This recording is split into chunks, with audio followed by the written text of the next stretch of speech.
Hello guys, तर हा आहे आपला 100 डेज चॅलेंजमधला फर्स्ट डे आणि इथे आपल्या दिवसाची सुरुवात होती आहे चहापासून. त्यानंतर मला मम्मी बोलली की डीमार्टला जायचं आहे. तर मग मी इथे फटाफट अशी रेडी होत होती. बाहेर एवढं ऊन आहे ना, त्यामुळे मी सनस्क्रीम आणि मॉइश्चरायझर लावून घेतलं. ते लावून झाल्यानंतर मी इथे माझा लायनरचा टिक्का लावणार होती. टिक्का लावला, त्याशिवाय तर मला जमतच नाही कुठे बाहेर जायला, मला हे लागतंच. मग काय टिक्का लावला. त्यानंतर मी इथे लिपस्टिक लावायला घेत होती, फेवरेटवाली लिपस्टिकशिवाय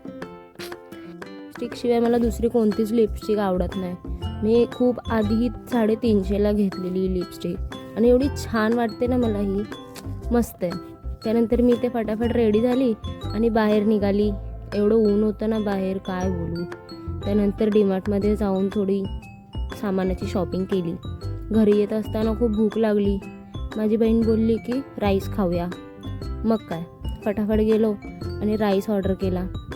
मस्त दोघींनी राईस खाल्ला आणि घरी यायला निघालो. तर असा होता माझा आजचा दिवस. बाय.